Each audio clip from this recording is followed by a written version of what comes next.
Hola, ¿qué tal? Hoy nos vamos a meter de lleno en las ideas de la psiquiatra Marian Rojas Estapé. Vamos a explorar esa conexión, que es fascinante, entre nuestra mente y cómo nos sentimos, nuestro bienestar.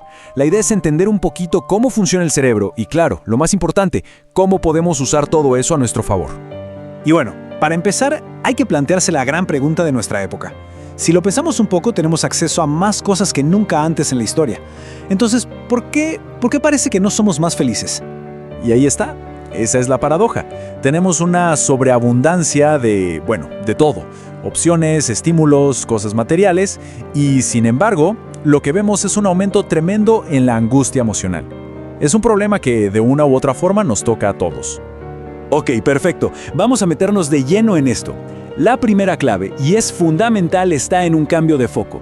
Hemos pasado de buscar un propósito, un sentido para la vida, a estar en una búsqueda casi frenética de la gratificación inmediata, de puras sensaciones. Y esto, por supuesto, tiene consecuencias muy reales. La cifra es para prestarle atención. Se estima que un 20% de la sociedad actual está medicada por temas de estado de ánimo. Claramente, algo en nuestro enfoque sobre qué es la felicidad no está funcionando. A ver, lo que sucede es que toda esta sobreestimulación nos empuja a necesitar recompensas cada vez más fuertes, más intensas, solo para sentir algo. Es un círculo vicioso, ¿no? Uno que inevitablemente nos lleva a un estado de insatisfacción crónica, a un vacío. Y ahora, vamos a hablar un poquito de bioquímica.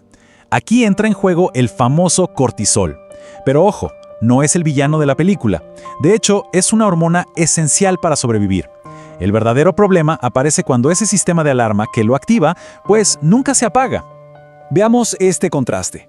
Por un lado está el cortisol bueno, el que nos activa por la mañana y nos ayuda a reaccionar ante un peligro. Pero por otro lado, ¿qué pasa si vivimos en un estado de alerta constante?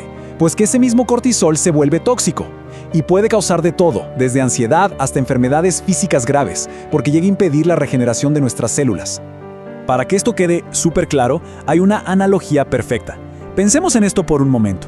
Estamos en el cine, tranquilos, y de repente alguien grita ¡fuego! El cuerpo reacciona al instante, ¿verdad? Se inunda de cortisol. Pero resulta que era una falsa alarma. Aún así, toda esa tensión química se queda en el sistema durante horas. Bueno, exactamente así es como funciona el estrés crónico.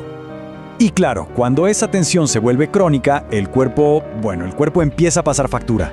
Aparecen síntomas físicos como la caída del cabello, psicológicos como la irritabilidad, fallos de memoria, de concentración e incluso una tendencia a aislarnos. Es literalmente el cuerpo gritando que algo anda mal.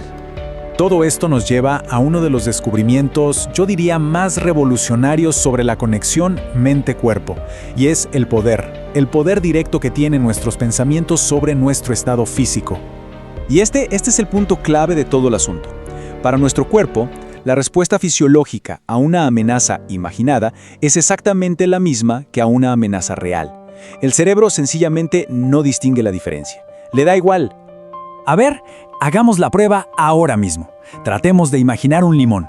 Su color, ese amarillo brillante, su textura. Ahora imaginemos que lo cortamos por la mitad y lo acercamos a la boca. ¿Se siente algo? Lo más probable es que se haya empezado a salivar. Ahí está, se acaba de provocar una reacción física real con un simple pensamiento. Y este pequeño experimento ilustra a la perfección el problema de la preocupación. Hay un dato que es brutal. Se estima que el 90% de las cosas que nos preocupan sobre el futuro jamás suceden. Pero, ¿qué pasa? Que nuestro cuerpo libera el mismo cortisol tóxico cada vez que las imaginamos. Es como vivir ese estrés una y otra vez, sin que nada esté pasando realmente. Entonces, la pregunta es, si el problema se origina en nuestra mente, ¿dónde está la solución? Y aquí viene lo sorprendente. Uno de los antídotos más potentes no está adentro, sino afuera. Está en nuestras relaciones con los demás. Y esto no es solo una opinión, esto se basa en ciencia, en uno de los estudios más largos que se han hecho en la historia sobre la vida adulta, el estudio de Harvard. Siguieron a más de 700 hombres durante 75 años para tratar de entender qué es lo que de verdad nos mantiene sanos y felices. Y después de todo ese tiempo, la conclusión fue abrumadora, súper clara. El mayor predictor de una vida larga y saludable no era el dinero, ni la fama, ni siquiera el nivel de colesterol. era la calidad de las relaciones cercanas. Este estudio nos dejó 3 lecciones gigantes. Primera, las conexiones sociales son vitales. La soledad, en cambio, es tóxica. Segunda, no se trata de cuántos amigos tenemos, sino de la calidad de esos vínculos cercanos. Y la tercera, las buenas relaciones no solo protegen el cuerpo, sino que también protegen nuestro cerebro a medida que envejecemos. Ok, perfecto. Entonces ya tenemos el panorama. Entendemos el problema y la solución principal. Ahora, la pregunta del millón. ¿Cómo lo aplicamos en el día a día? Bueno, vamos a la parte práctica, a las herramientas que podemos usar para mejorar nuestra vida de forma activa. Una técnica súper poderosa se llama el bienestar recordado. Es muy simple, consiste en traer a la mente de forma consciente momentos felices del pasado. Al hacer esto, nuestro cerebro libera exactamente las mismas sustancias químicas de bienestar que sentimos en ese momento. Es como cambiar nuestra bioquímica en el presente de forma casi instantánea. Y para construir esas relaciones que, como vimos, nos protegen, hay algunas claves muy prácticas. Por ejemplo, mostrar un interés genuino por los demás.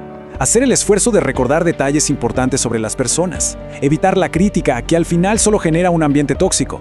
Y sobre todo algo tan simple como elegir ser amable. Porque la amabilidad no es solo un gesto social, es un acto bioquímico. Libera oxitocina, que es la hormona de la confianza, del amor, la que fortalece los lazos y reduce el estrés.